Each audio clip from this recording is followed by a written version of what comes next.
landscaper, not do it yourself. So let's start. I've forgotten how to move the slides forward. There we go. Okay. Let's start with a basic definition of sustainability. So what I'm showing you here are two backyards, and they are actually two adjacent backyards here in Glen Rock. Just looking at them and without coming up with a definition of sustainability, which one would you think is more sustainable, is more ecologically sort of in tune with the way the world maybe should look or looked before a lot of people lived here? So normally it's a lot more fun to do this program live because people raise their hands and almost nobody gets this wrong. So I think obviously the one on the right, it's pretty obvious that this is a more sustainable landscape than the one on the left. So let's look at what sustainability means. It basically means meeting our own needs without compromising the ability of future generations to meet their needs. So in other words, it means using fewer non-renewable resources and using them more wisely. So the non-renewable resources that we use when we maintain our gardens, our backyards, are water, all the petroleum-based products such as chemical fertilizers and the fuel we use to run lawn equipment, and the pesticides and herbicides, which are all manufactured chemicals. So these are all non-renewable resources that we're using in vast quantities. As a result of using all these things, as you can see, this is the coast of New Jersey. Here's Long Island, here's New Jersey. This is a vast plume that happens because there's an overgrowth of algae in the ocean because everybody's pouring lawn chemicals onto their lawns. It has to go somewhere. It's going down the streams, it's going into our ponds and our groundwater, and eventually it's going into the ocean. If you're over-fertilizing your lawn, and if you're fertilizing your lawn, you're over-fertilizing your lawn, you're contributing to this. So this is what I want to make you aware of, that there are things that you're doing, that you're most likely doing that are harmful, and that you don't need to be doing them. Okay, this is a model for a sustainable garden, and it was developed by a town in Australia, and it's just, so you can notice the plants don't look anything like our plants, but it doesn't matter. It's a model for what they call a diverse habitat garden and what I call a sustainable landscape. So you notice you have trees of different layers and different species. You have tall trees, you have mid-height trees, you have understory shrubs and ground covers. You have leaf litter on the ground. You've got some logs and you've got maybe some rotting wood left on the ground, and you've got ground cover, and you've got some water, a water feature. So if we look at that backyard again that we started with, if you'll notice, it's got all of the things that are in here. It's got a little bird bath back here. You probably can't see it. It's got tall trees, it's got mid-height things, it's got flowering plants. Could you all mute?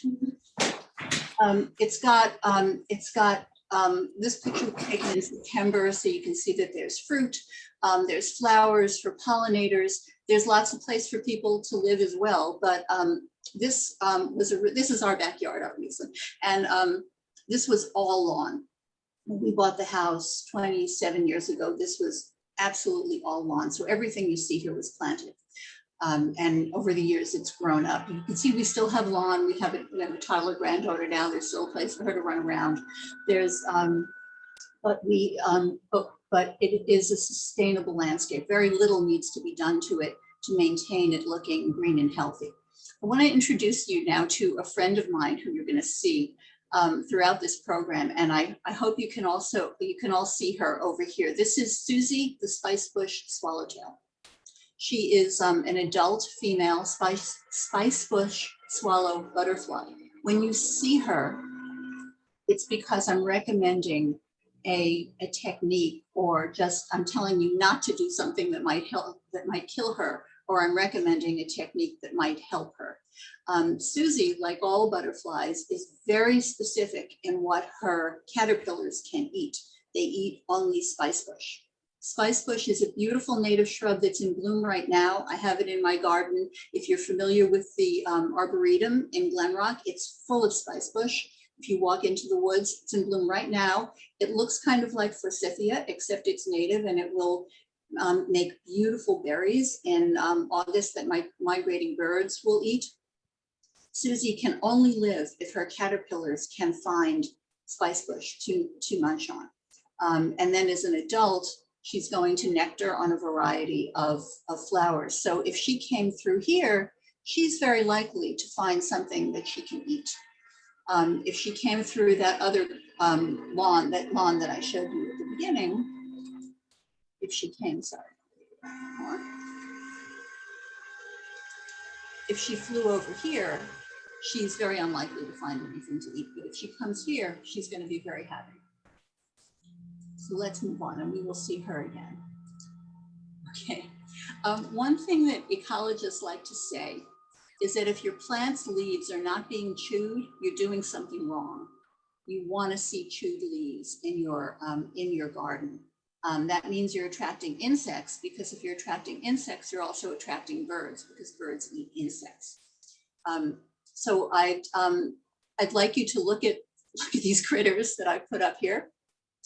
And do you think they're friends or foes? And it's a trick question, because most people, when they see an insect, they want to reach for a spray can. I want to encourage you as a start not to do that. None of the things that I'm going to suggest that you do are going to work if you also use pesticides. I don't know if anybody here knows, I hope you can see it in my screen, it's over. Can you see this critter over here? Yes. I wonder if you know what that is. That's an adult firefly. So that's what the adults look like. And they'll hide out in the foliage, and then we'll see them in another 2 months. They'll be all over the place. I find that fireflies are a very good indicator of how healthy a garden is. If you just take a walk at dusk past a lot of people's properties, some will have fireflies and some will not. The ones that don't, they're using pesticides like crazy, and they're killing them. This is a firefly larva. They live under rocks and under leaf litter in the ground. As an adult, you get this handsome guy. And but this is a larva. If you saw this thing, you might want to squish it because it's not real pretty. But that's a firefly larva. Insects always look very different at different stages of their lives. This is a monarch butterfly caterpillar, and it's eating my milkweed, and I'm very happy to see that, because monarchs are very greatly endangered. This is just it's probably some kind of daddy longlegs. I have no idea exactly what spider that is, but all spiders are good bugs because they're predators. They eat other bugs. This is a larvae of a ladybug. So in my garden, when I see, generally, I don't see aphids, I see ladybugs. And then I look around and I'll realize there are aphids there, but the ladybugs have already found them. So this is a larvae, so it's going to turn into a ladybug. And it's the larvae actually that eat the aphids that are the real good guys that you want. And then this is a wasp that is strictly a pollinator. It doesn't sting anybody. This is a real wasp waste, but it is strictly a pollinator. Many wasps are. Very few are mean and will attack you. So I'd just like to give you the idea that these are good guys. They're doing good things in your garden. And the impulse to pull out the spray can is something I'd like you to think about and maybe not do in the future. Okay, the first big topic I'm going to talk about tonight is a program called Leave the Leaves. And this is something that has been put in place in many localities around the country. Englewood has an ordinance. They no longer pick up leaves. Bedford, New York, a lot of college towns tend to do this, as you can imagine. They encourage people to recycle their leaves on their property. We've been trying to encourage this in Glenrock for a few years now. So what the thing to do is to think of leaves not as something you push out to the curb, or you blow out to the curb, or you have your landscaper blow out to the curb, but as something that is very valuable in your landscape. So let's look at the ways that you can use leaves. First of all, Why leave your leaves?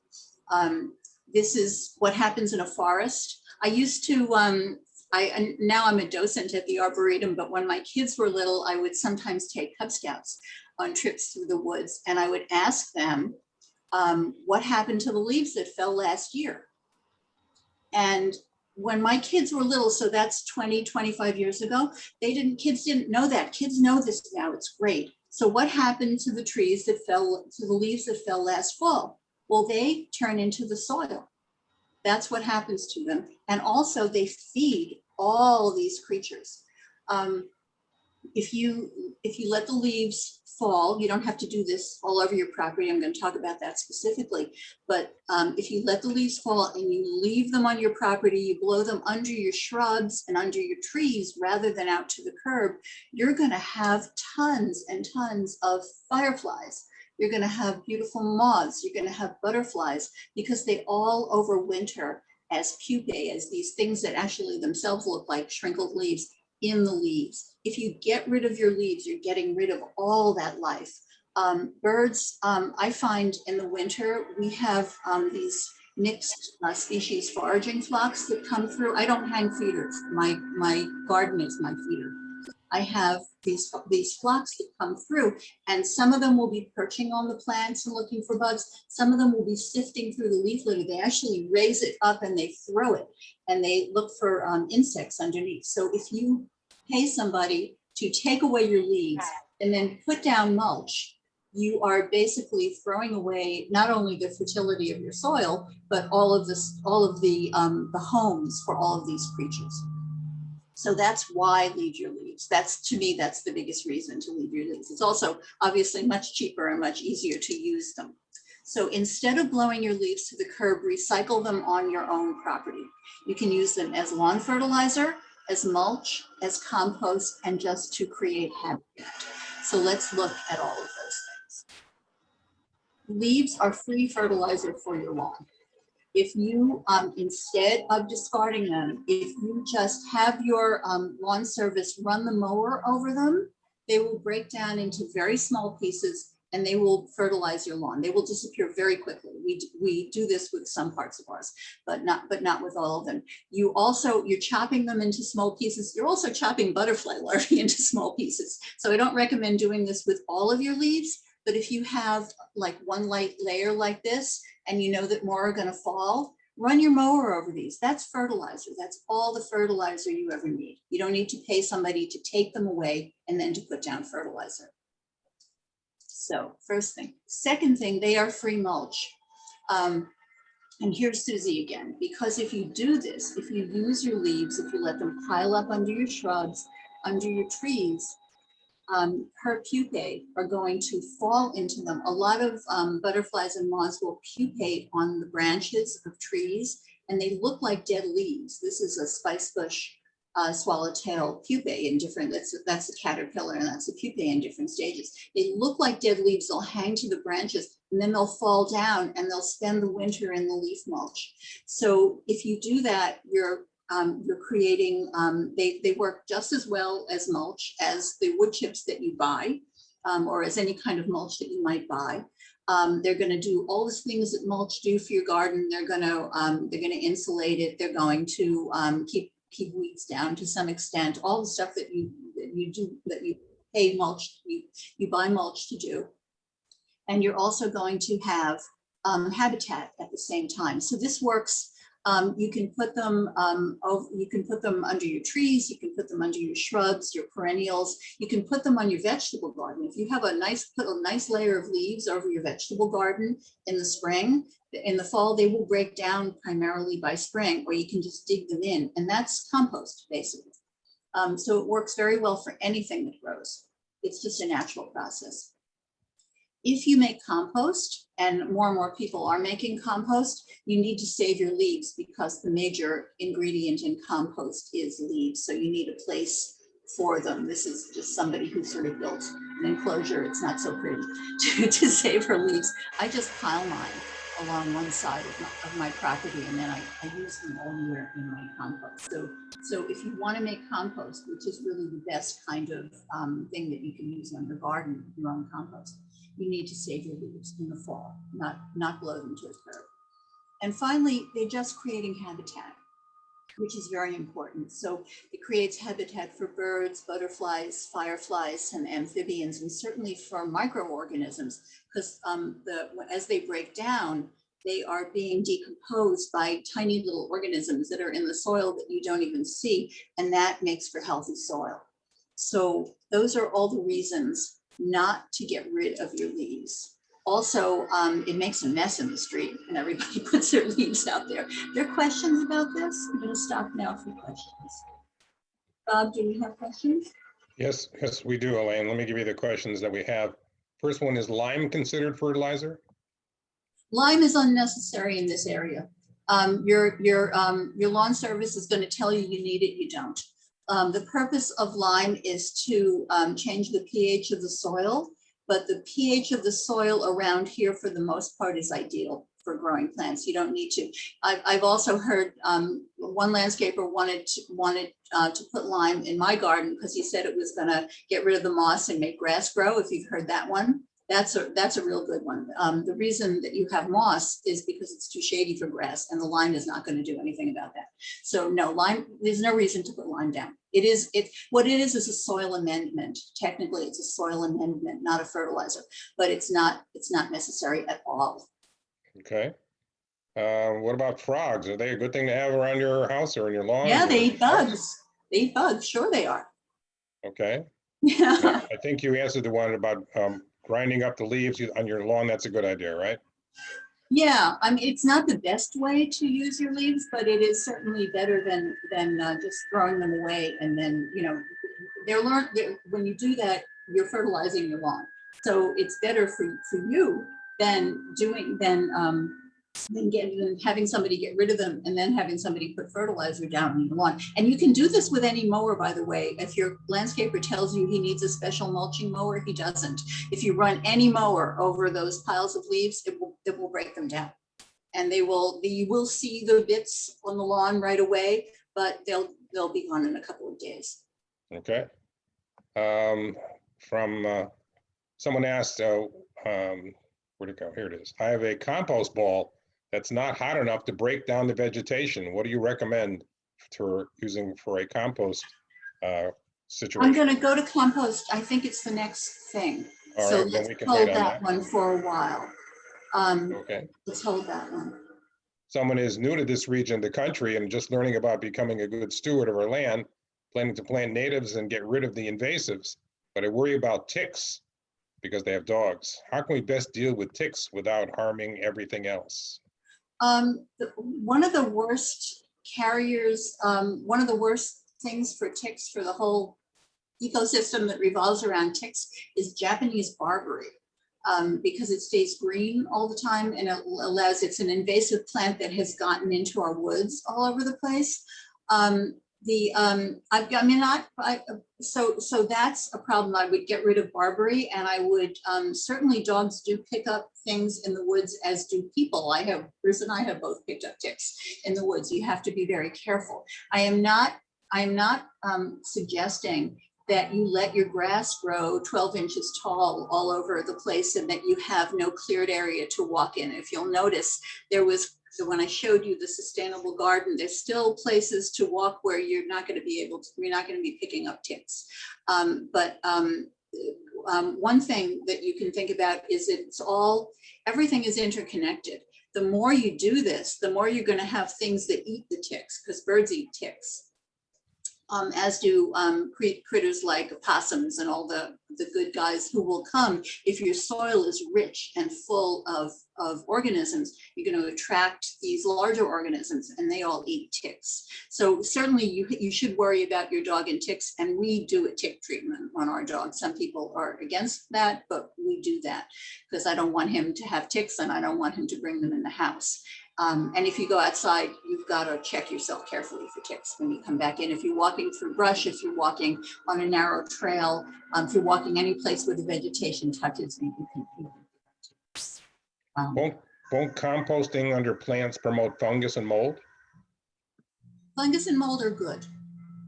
Tell us why.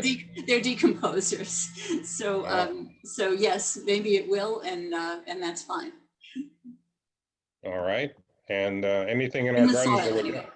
anything in our gardens that would help us get rid of or lessen the mosquito population? You know, the main thing you can do for mosquitoes is to not have standing water around. Like make sure you don't have any containers that that hold rainwater and stand there all the time.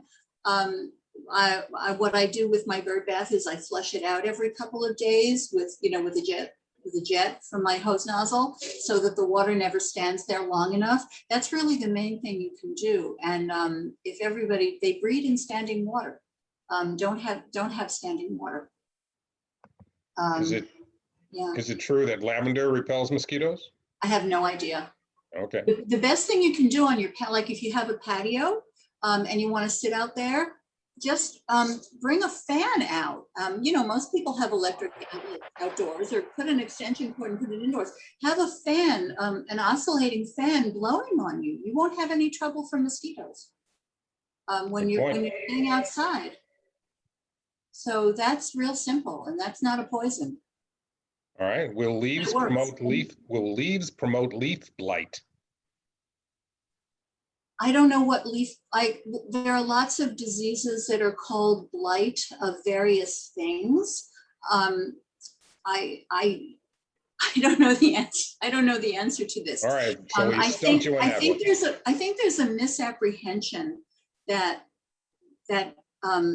we like our houses to be very neat and clean, and we sometimes carry that a little into the outdoors as well. And we're worried that if we sort of let things be natural, it's dangerous in some way. It's not. So I think that question might be coming from that idea. You want the leaves to break down. You want the molds and the funguses and the tiny insects and all those things to be breaking down the leaves. That is going to enrich your soil, and that's going to feed a lot of wildlife. So it doesn't, to leave your leaves doesn't promote any kind of plant disease. No. All right. Well, you've done a good job on questions. So why don't you move on to the rest of your presentation? Okay, I'm going to do this pretty quickly because, and there generally are a lot of questions about that, but I'm going to go real fast. And this is not a detailed talk about compost, which could easily be an hour in itself.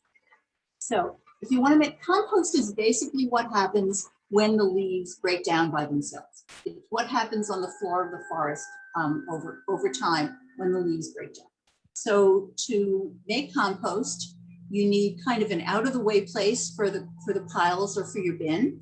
You need brown material to provide carbon, and that's usually leaves. You may need certainly need a rake, maybe a blower. I use a rake because it's good exercise, and you need a place to store your leaves throughout the year because you're going to be adding to your pile. Maybe you want a spading fork. I never turn my compost over. Some people do. We screen our compost, so we have a piece of 1/2-inch screening that's attached to a frame. You can use green material to provide nitrogen, and that can be kitchen scraps. It can be lawn clippings. It can be weeds that have not gone to seed. And you might want to use a compost bin or some other kind of a closed system. I have open compost piles, and these are my compost piles. They are tucked away on the side of a shed in this little place where our house kind of jigs in. Our patio is maybe 25 feet over to the right over here, but you can't see this from our patio. So this is actually 2 piles. There's a pile here that's cooking. We have added to it, we've added layers of green and brown over about 6 months, and then we've capped it off with a layer of leaves, and we've started the other pile. So this pile we're adding to, and you can see there's some kitchen refuse on here. And then when this pile is ready, we're going to screen it, we're going to put it on the garden, and then we're going to cap this pile off, and then we're going to start piling stuff up here again. It's very, very simple. This is maybe 6 feet by 6 feet. So here you can see the leaves put on top. Here you can see with the kitchen scraps, and they're, I've covered it with a layer of leaves.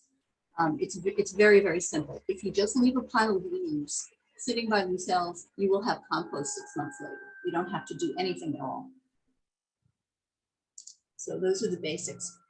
There are some very important do's and don'ts of what you should put into a home compost pile. The main thing you need is what's called brown material, and that is the carbon. You must have that. So it's going to be fallen leaves, sawdust, wood shavings, wood chips, and straw or hay. They're all brown material. So you must have those. You can also put in green material, which is kitchen refuse, grass clippings, garden debris, and untreated paper. So we keep a bin of just a glass bowl on our kitchen counter. And when we prepare food, when you peel a carrot, when you trim an onion, well, you throw it in there. And once or twice a day, we just take it out and put it in the compost. And then once a week, I cover it over with a thick layer of leaves. You could put in natural fibers such as pet hair. If you're a knitter, you can put in pure wool or cotton, although cotton takes a while to break down, wool will break down. I have read that you can put in, and I read it from a reliable source, but I'm not sure I would do it. You can put in the droppings and the box material from caged animals, such as gerbils or rabbits. You should not put in feces from dogs and cats, any animal that goes outside, or cat litter. Absolutely should not go in there. Other things you should never put in your compost are any animal products, such as this, chicken skin, the bones, dairy products. No cooked foods that contain fats, no diseased plant material, and no weeds that have gone to seed. And the reason you wouldn't put any of these things in is that a home compost pile will never get hot enough to make them safe. So if you put in diseased plant material, the disease-causing organism is going to be in your compost. Same thing if you put in weeds that have gone to seed, the seeds are going to be in your compost and they're going to come up in your garden. A compost pile needs to be bigger than a home compost pile ever gets in order to get hot enough to make these things safe to use. Okay, there's many, many ways to do it. But they all involve layering brown and green. So you can buy all kinds, this one I think is really pretty. You can buy all kinds of closed systems. If you want an open system, we've had this outside. This is right outside the window where I'm talking right now. My office window is right up here. And I can tell you, because I can see it all the time, that it certainly attracts woodchucks, and some robins will eat from it. When you put fresh kitchen stuff in there, and woodchucks, and that's about it. I mean, you don't see some squirrels sometimes, but in the summer there will be flies around it all the time. But as soon as you put a layer of leaves on, the flies will be gone. So it never smells, and it never attracts vermin. It never attracts creatures you don't want in your on your property. So you can do it. There's a 3-bin system that's kind of a classic way to compost, and then you can use various closed systems. And then this is just how we do it, because it's really, really simple. So I can't go into the different ways to do it in detail tonight. If you live in Glen Rock, there's a group that was formed from the Environmental Commission, where you can get a compost mentor if you want to start, and they will give you somebody who composts the same way you do. So I helped out a couple of people get started who were going to use an open system last year. So the way you know the compost is done is that it's uniformly dark in color. It smells like good, clean earth, and you can't see many identifiable objects in them. Certain things like corn cobs and avocado pits and peach pits, you sort of put them in again because they don't break down the first time, but basically it'll just look like nice, dark earth. You can use the compost in your vegetable garden, on your lawn. You can use it to start seedlings, but not if you're doing it inside the house, only outside the house, because there are a lot of critters in here. There's no need to dig it into the soil. You should never dig anything into your soil. You should never turn over layers of soil. If you're going to use compost or any kind of soil amendment, just spread it on top in a nice thin layer, and the soil organisms will work everything into the right layer for you. So the only thing I use it for is my vegetable garden, which is in the Glen Rock has a community vegetable garden, and I have this small plot, and we get about 2 loads of compost a year, and we take it over there, and I just spread it out thin. So you can see my plot is darker than this plot because I've been putting compost in it for years and years. The soil is very good now. Questions about compost. And again, I can't answer specific questions about specific systems because I'm not familiar with them. But if you have questions in general about compost, about starting, I'm happy to take those. What about citrus rinds? Would you put that in your compost? Sure, absolutely. Yeah, any kind of vegetative kitchen refuse. Yes. Eggshells, eggshells are great. Okay. And why again don't you turn over your compost pile? Oh, because it's not necessary. It will make it break down faster, but I don't care. So if I wanted it in 3 months instead of 6, I would turn it over, but I don't really care. I get 2 loads and sometimes 3 loads a year, and that's plenty for my vegetable garden. I don't use it on anything else. Okay. So if you want more, you would turn it, yeah. Woodchuck dens have destroyed roots of shrubs and trees on property. Have you had this problem? I have woodchuck dens in my perennial borders, and they don't seem to me, they eat the plants, and I don't like that, but they don't seem to be doing any other damage. But I find that the plants come up right on top of the dens. So right. I don't think they eat roots. I think they eat top growth. Certain animals do eat roots. Certain insects and certain other animals do eat roots. But woodchucks are a pain in the neck, but they were here first. It's kind of how I look at it. I have I think 2 dens on my property, which is not large. The only time you can see it is in the winter when the plants are not full of leaves. But it's pretty obvious that there's a mound there then. But they don't, they eat some plants definitely. But if you have a lot of plants, you tend not to see the damage anymore. All right. And as you said, you don't need to turn compost over. Is that correct? Yes, you don't need to. You can. It's going to make it break down more quickly. Okay. But you don't need to. What about coffee and tea in a compost pile? Those are fine. Okay. Some if you use tea bags rather than tea filters with loose tea, some of them are not paper and they don't break down. But you'll find that out after the first time. If they're paper filters, they'll break down. Coffee filters and the coffee grounds, fine, just put them in, they're fine. Okay, that's the questions I have for the moment. Did you want to continue? I'm happy to. Okay, sustainable lawn care. I can truthfully tell you that since my kids grew up, the main object of I shouldn't say this anymore because now I have a granddaughter, so I have another object, but the main object of my life has been to eliminate lawn. Lawn is not good. So the first way to deal with lawn is to eliminate it. And as you can see here, you could have a nice flower garden, you could have some vegetable plots, you could plant some trees. But if you want to keep lawn, there are ways to take care of it much more sustainably, and they all involve doing much less than you do now, but getting a much greater bang for your buck. I'm not going to go through all of this. Maybe you want to take a picture of it or look at it in the where we are taping this, so you will be able to see it.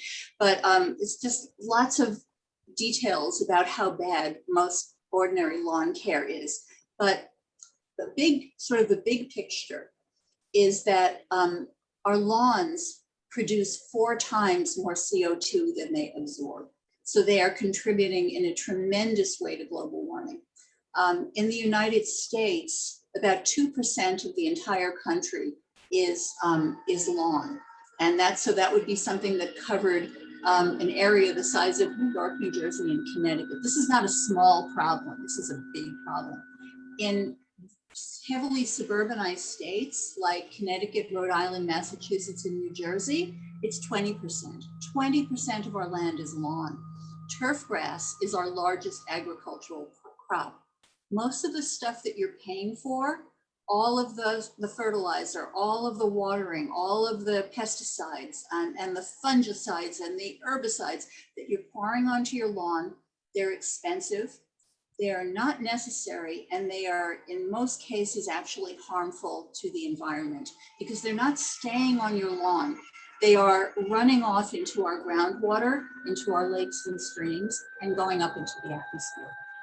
So most of what you do is not good. And I would encourage you, if you can just do one thing, if you have fertilizer put down 4 or 5 times a year, which you probably do, if you can tell your lawn care guy that you only want it once a year, that would be an enormous help, because you would be putting much less of these dangerous chemicals. And usually it's not just fertilizer, they use pesticides and stuff at the same time. So, tell them to do it less. You're paying for it. Why are you paying for something that you don't need? So some specifics. Watering is,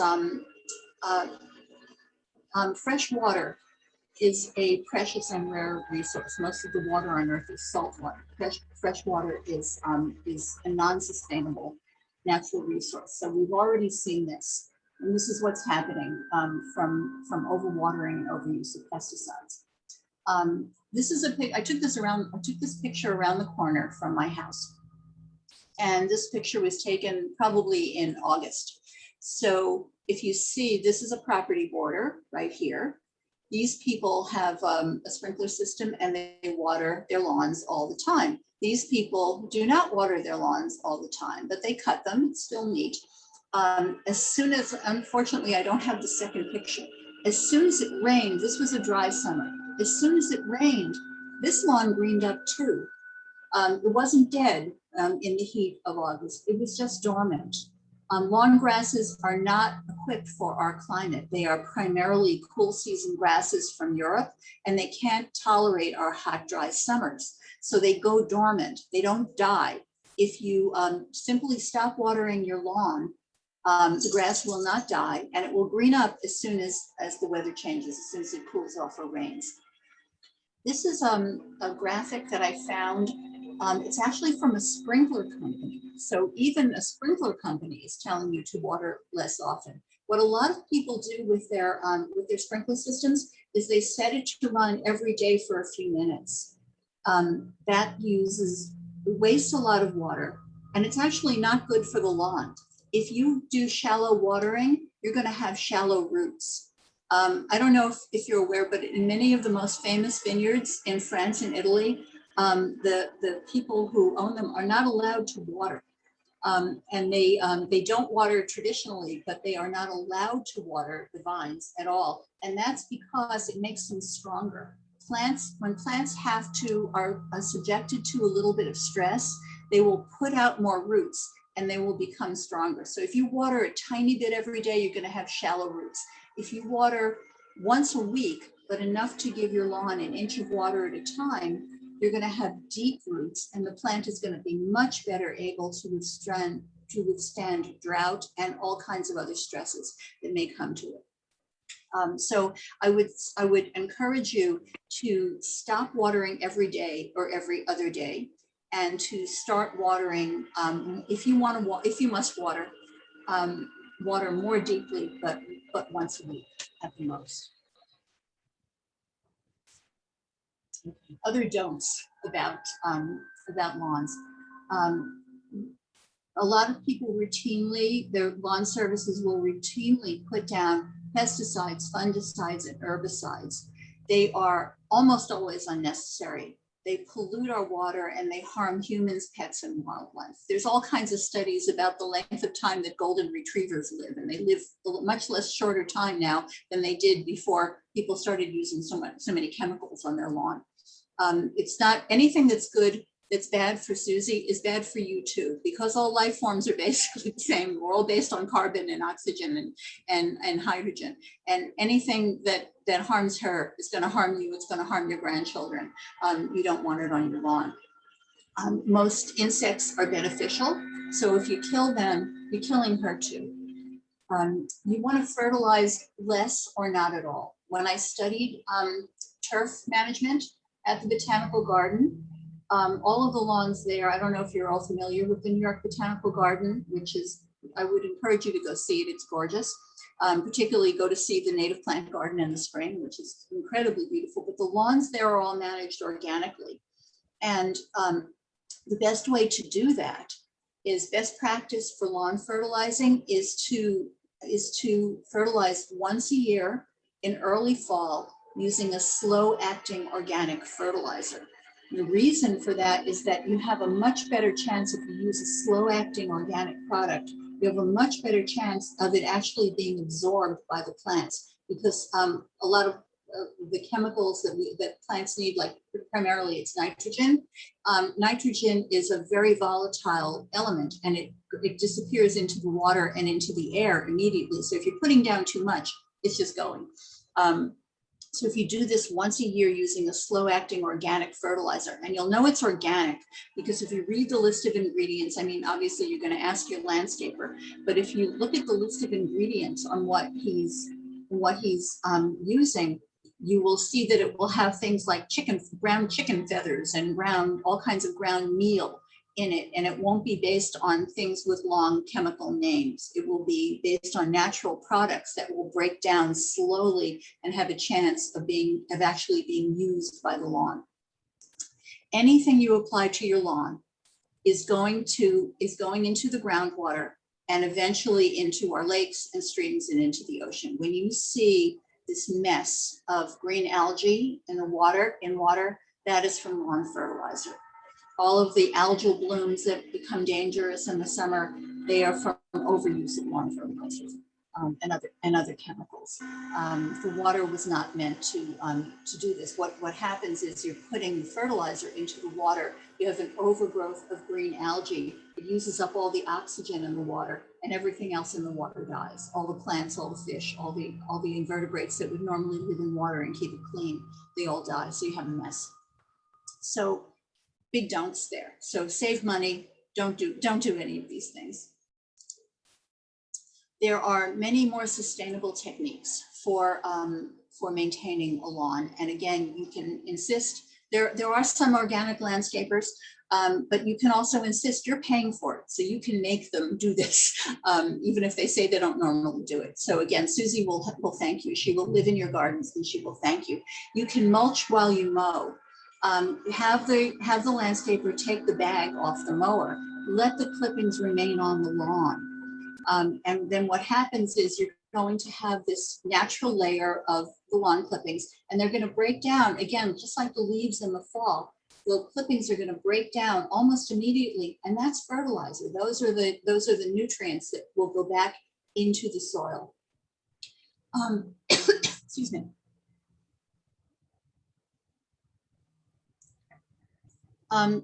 Gas-powered lawn equipment, blowers and mowers and snow blowers in particular, are terribly badly polluting things. They are not regulated the way car engines are, and they pollute very, very badly. More and more electric-powered equipment is being developed, and they are much cleaner. So if you need a new mower, look for an electric one. The stuff is improving all the time. The battery life is getting better all the time. Again, you might be able to search out a landscaper who uses electric equipment. I know that there are some around. Another thing is to let the grass grow long. Set the mower blades to at least 3 inches and higher if possible, because longer grass can carry out more photosynthesis and it can grow healthy and strong. So again, you need less fertilizer. Don't try to grow grass where grass will not grow. I see a lot of clients, when I see them for the first time, they say, I don't know what to grow here. I've been trying to grow grass here forever and I can't. Well, you can't grow grass in a place that's wet or a place that's shady. Lawn grasses are adapted to sunny sites, to fairly dry sunny sites. If you have a place where grass won't grow something else. Put in a shade garden. This is a moss lawn. I just think this is so cool. So this is obviously a very shady site. I think it's lovely. And this is all moss, not grass. This is a spring flowering, some spring flowering native plants that are growing in a very shady area in a garden. You could also eliminate some lawn. You can choose there, you could, for example, if you have a tree that has, a 6-foot ring of mulch around it, make that mulched area wider and plant some shrubs under it, plant some perennials under it, plant some ferns. You'll have much less lawn to take care of. It should be cheaper to maintain. You'll be much less likely to be pouring chemicals into it once you've done that. So those are just some specifics. questions about lawn care? And We have some questions. I would imagine so, yes. Okay. One of them, back up, was any suggestions about keeping animals from digging up flower and basil pots? I haven't found that anything eats basil. Basil is in the mint family, and it's one of the few herbs that I can actually grow in my backyard as opposed to in the fenced community garden. Because I think you said basil. You can't, Yes. yeah, the basil shouldn't be a problem for animals, because anything in the mint family, for the most part, animals don't eat it, because those lovely minty flavors that we like, they hate. Although last year I found that the deer were eating everything. They were even eating plants, but nothing ate my basil.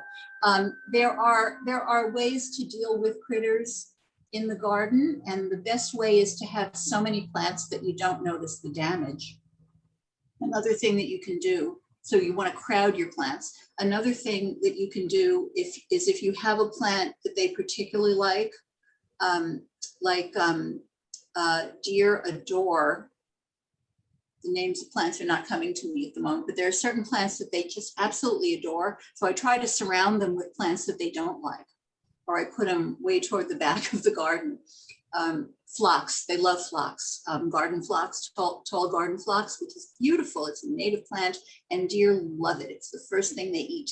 So I surround it with plants in the mint family and with native grasses that they can't eat. And that's a good way to deal with them.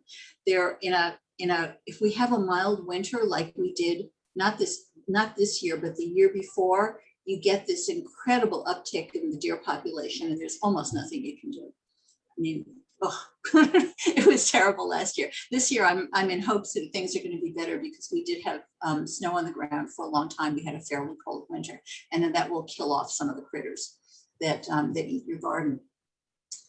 Anything else? Is clover any better than grass? It probably is. I would certainly encourage you to not try to get rid of other plants in your lawn, to try to develop a mindset where it doesn't have to be a perfect turf. So clover in the lawn, there's other plants that come up, cinquefoil, there's a mock strawberry that comes up in lawns. To some extent, just sort of deal with them and mow everything, and it'll look fairly uniform after you do it. One time when I was giving a talk like this, somebody said something that I had never said out loud before, but had long thought, which is that we need to reach a mindset where a pristine green lawn is considered to be a crime, where when you see it, you think to yourself, that person is doing bad things for the environment, because it's something I've thought for a long time, and it's true.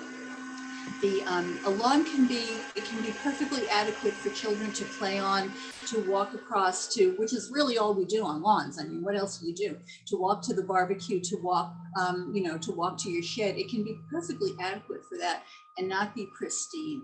So pristine in a lawn usually is saying you're doing things that are going to be overall are going to be bad for the environment. So it's a sort of a different way of looking at it and thinking about it. All right. I would hope that everybody will maybe come away from this and change one thing. If everybody changed one thing, it would start to make a change. Fertilize less, or water more deeply, or there's just, there are so many things that you could do to make a change, and they really would make an environmental change. All right. Why don't you, was that your last slide? Oh, I have a little bit more. All right, then please go forward. Am I out of time? You want me to stop? Oh, no, please finish. Please go forward. Okay. So the last thing, planting for sustainability. So a garden can be sustainable and easy to manage and pretty at the same time. So one of the major things that you can do is go native. Let's look at that. So let's look back at this again, just as a refresher. And here's Susie again. So again, you want to have layers in your garden. You want to have native plants. You want to have different kinds of plants. You want to have variety. And you can do all that and still have a livable place. you can, so you can take, as I said, you can take specific steps to make your property more sustainable. So perhaps you want to plant a perennial garden in a sunny spot to get rid of a little bit of lawn. Maybe you've got a real shady area and you can put in some ferns and some other shade-loving plants.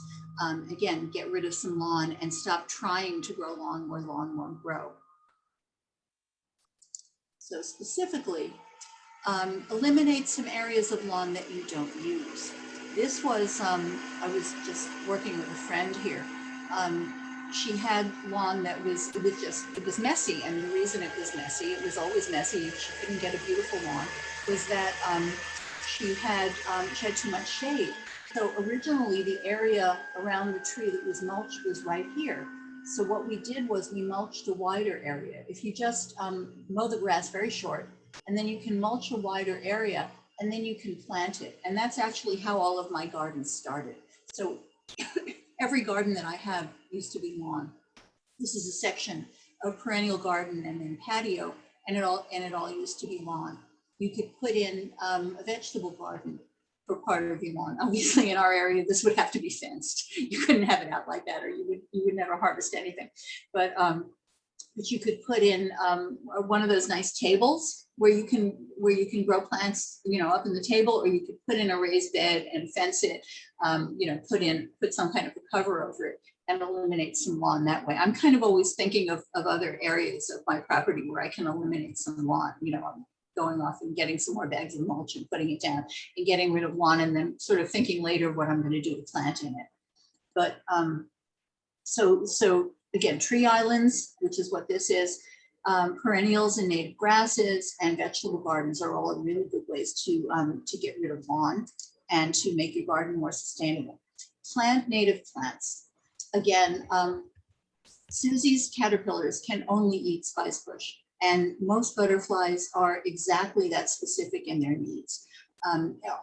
Butterflies and moths all have specific plants or plant families that are the only things their larvae can eat. So everybody knows about monarch butterflies, which can only eat milkweed. There are many species of milkweed, but they can only eat plants in that genus. Every butterfly is that specific. Susie's larvae can only eat spicebush. Red admirals can only eat nettles. It goes on and on and on. Fritillaries only eat violets. Imagine a butterfly, if you've ever seen a great spangled fritillary, they are gorgeous and they're as beautiful as their name. Their caterpillars can only eat violets. And one of the major questions that I'm asked is, how do I get rid of violets in my lawn? And what I want to say is, why do you want to? But I would encourage you to let some of these native plants grow, to plant native plants. This is a tree border that was put in. You can see the beautiful variety of foliage you get in the fall. This is a native grass called Little Blue Stem that really does have this beautiful color in the summer and then turns silvery in the fall. Native asters, lots and lots of critters like to eat their leaves, and then they attract lots of pollinators when they bloom. So these are all the things you can do. And again, as I said before, if you plant close together, it'll keep down weeds. There'll be much less weeding to be done. You won't need to keep mulching unless you just want to, put your leaves onto the plants in the fall, which is fine, and you won't see the damage from the woodchucks because they're going to be there. They do seem to look for native plants. It's as if their mothers told them about them and they had never seen it before, and they just come when you put in asters, say. But they manage to survive. They come back. They do fine, and that's it. So I would encourage everybody to plant native, but it's another topic. So let me give you a couple of questions to finish up. Sure.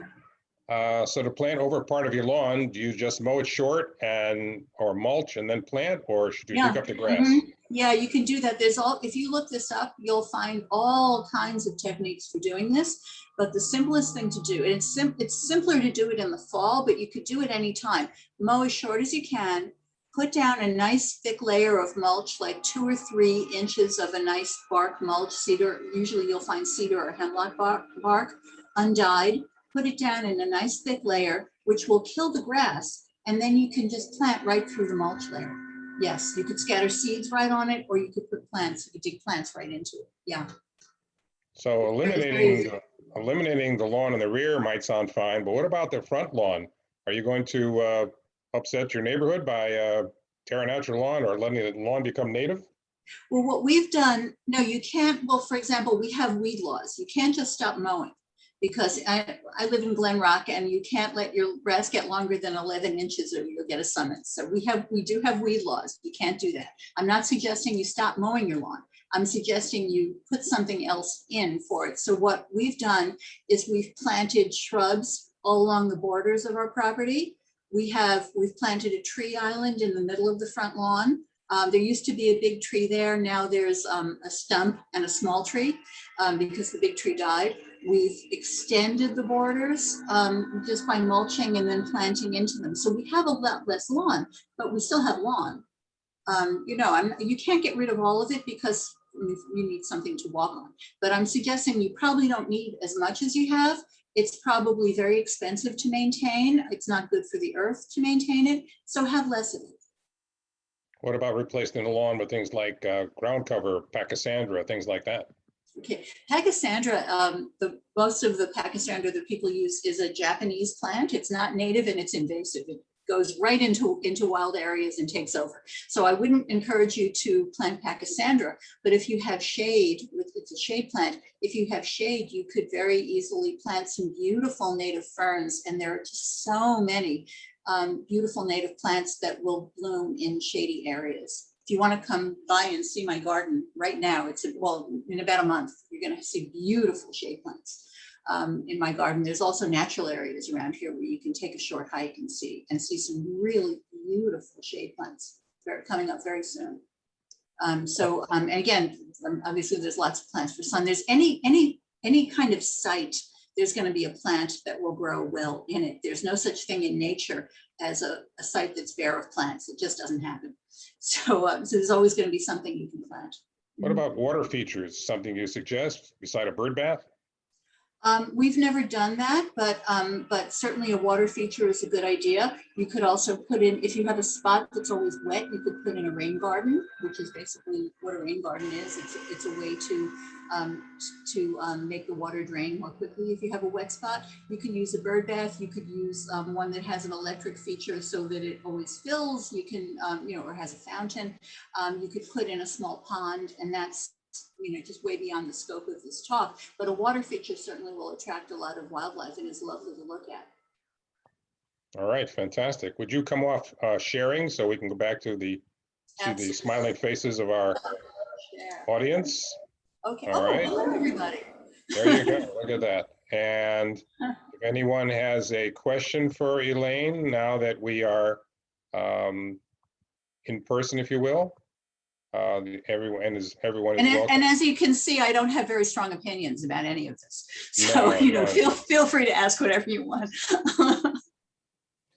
Elaine, can you come to my backyard as soon as possible? Well, I'm starting to see clients for the spring right now. Yeah. Great. And if anybody would like to work in the synagogue gardens, we need some work. So if anybody is, would like to get out there with me, we have a little crew. We could use a bigger one. Yeah. Elaine, it's Linda. You know my front yard. I have no lawn. Mm-hmm. I have berms. You have what? Berms. Berms. Okay. Mounds of earth. With trees and bushes and plants. Mm-hmm. Yeah. Doesn't take any kind of maintenance on it. Yeah, it would be much easier to maintain than lawn. So you can, there's lots of ways you can get rid of lawn. I should probably add some more pictures in that section of this program. There's lots and lots of things you can do when you, to get rid of lawn. So let me at this time, say thank you, first of all, for taking the time to do the presentation and put together a terrific PowerPoint presentation. There's no question that we learned a lot, and I thought your idea of taking one thing away would be valuable for all of us. And you were right, the majority of people do have lawn care services, so you need to redirect them in some ways to take the care of the lawn a little differently. My lawn care service, I can see him on my screen right now. So Oh, okay. he's, and he does what I tell him. That's right. We like that. So on Elaine, behalf- could we have vegetable garden at the temple? There's no Well, one to maintain it. you'd have to protect it from critters, and that's really hard. We have 8-foot fences around our community garden in Glen Rock. Because I mean, there's deer walking through there all the time. There's rabbits. Yeah, there is. I've seen So, deer. That's true. yeah, you'd have Yeah. to fence it really high. You have to dig the fencing down into the ground because rabbits burrow under, and woodchucks can climb almost anything. And they Yeah, burrow yeah, too. They're really quite admirable when you think about it. So yeah. Temple Too bad. It Israel would be nice. Yeah. Temple Israel is most fortunate to have you as a part of our program. So let me just say thank you again. I'm going to stop the recording. My pleasure.